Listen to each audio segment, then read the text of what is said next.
गंजाम जिला हिंजुली थाना अंतर्गत दयापल्ली ग्राम में 2012 मसीह घटिथिबा एक हत्या मामलें आज चूड़ांत राय प्रकाश पाई। छत्रपुर अतिरिक्त जिला दौराज 8 जन अभियुक्त दोषी सब्यस्त करिसेंति। समस्त साक्ष्य प्रमाण को विचार करबा परे न्यायालय 8 जन को आजीवन सश्रम कारादंड में दंडित करिसेंति। एही राय मामलार गुरुत्व को बुझाइछि। 2012 मसीहा फेब्रुआरी 20 तारिख शिवरात्रि रे दयापल्ली ग्रामर अनुसूचित जाति और बेलमा समाज मध्य विवाद उग्र रूप धारण करथिला। शिव मंदिर रे आलोकीकरण पाई बेलमा समाज लोक माने कार्य करुथुवा बेले अनुसूचित जातिर जड़े व्यक्ति अश्लील भाषा रे गालीगुलज करथिले। एहाकु नै प्रथमे दुई गोष्ठी मध्य पाटितुंड होइथिला, जहापरे बाउरी समाज लोक माने मध्य सेठारे पहुंचिबारु परिस्थिति अधिक उच्चेदित होइथिला। घटनार परदिन अनुसूचित जातिर लोक माने खंडा काती और ठेंगा धरी बेलमा समाज 3 जन व्यक्ति को आक्रमण करथिले। एही आक्रमण रे साका पीतांबर को मृत्यु घटिथिबा बेले दुब पीतांबर और साला देवराज गुरुतर भावे आहत होइथिले। एने हिंजुली थाना रे एक मामला रुजु करा जायथिला एवं 23 जन अभियुक्तों को कोर्ट चालान करा जायथिला। एसटी 52/13 मामलार विचार करी न्यायालय 302 दफा अनुसार साका पीतांबर को हत्या घटना रे 8 जन को दोषी सब्यस्त करी आजीवन सश्रम कारादंड और 5000 टंका जरिमाना आदेश दैछंती। जरिमाना अनादय हेले अतिरिक्त 6 मास जेल दंड भोगिबाकू पड़िबो।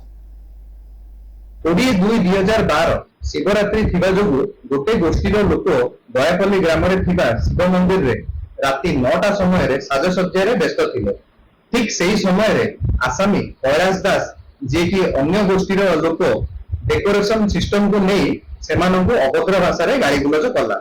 ए नहीं आर गोष्ठीर लोक प्रतिवाद करिथिले आ प्रतिवाद करिबारु से चली गले।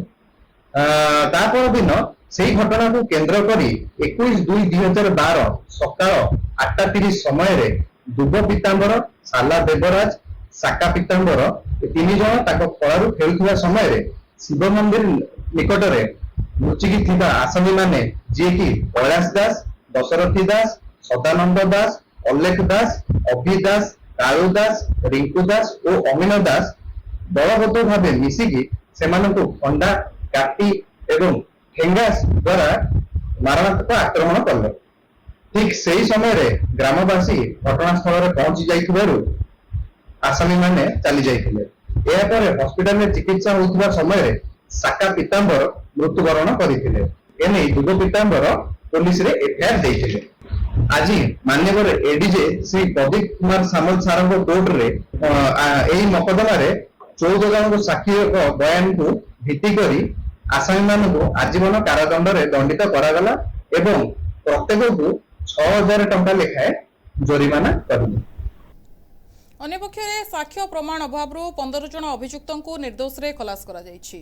सरकार को पक्षरु मामला परिचालना करथिले अतिरिक्त PP Nihar Ranjan Jena. Chhatrapur Sujay Dhalank report, NTV.